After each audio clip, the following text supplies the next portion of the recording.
ఇచ్చిన ప్రతి వాగ్దానాన్ని పూరించే బాధ్యతలో కాంగ్రెస్ పార్టీ ప్రభుత్వం ముఖ్యమంత్రి రేవంత్ రెడ్డి గారి నాయకత్వంలో అదేవిధంగా ఉప ముఖ్యమంత్రి బట్టి విక్రమార్క గారు సహచర మంత్రివర్గ సోదరులు సోదరిమణులు మా శాసన సభ్యులు శాసన మండలి సభ్యులు గౌరవ పార్లమెంట్ సభ్యులు అటువైపున్న మా అక్కలు చెల్లెలు నిరంతరం కాంగ్రెస్ పార్టీ ఇచ్చిన ప్రతి వాగ్దానాన్ని పూరించే ఆలోచన చేయాలని మా కాంగ్రెస్ పార్టీ మిత్రులకి వేదికపై ఆసీనులైన అధికారులకి పాత్రికేయ మిత్రులందరికీ నమస్కారం తెలియజేస్తూ ఈరోజు మీ అందరికీ ఒకటి మనవి చేస్తూ ఉన్నాం.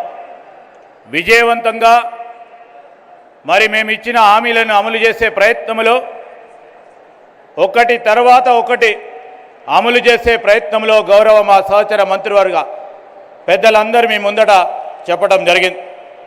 రాబోయే కాలంలో మేము ఇచ్చిన ప్రతి వాగ్దానాన్ని మేము చెప్పిన ప్రతి హామీని ఈరోజు ఆర్థిక వ్యవస్థ సరిగ్గా లేకున్నా ఆనాటి ప్రభుత్వం అనేక తప్పులు చేసి గాడి తప్పించిన ఆర్థిక వ్యవస్థను దారిలో పెట్టే ప్రయత్నం చేస్తూ ఉన్నాం.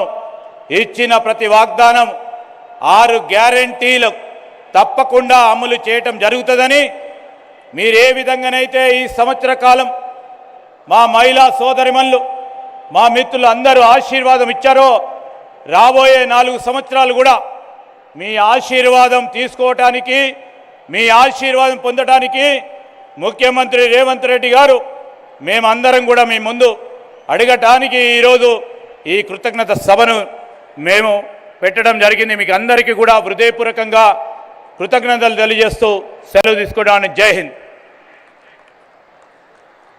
ధన్యవాదాలు సార్.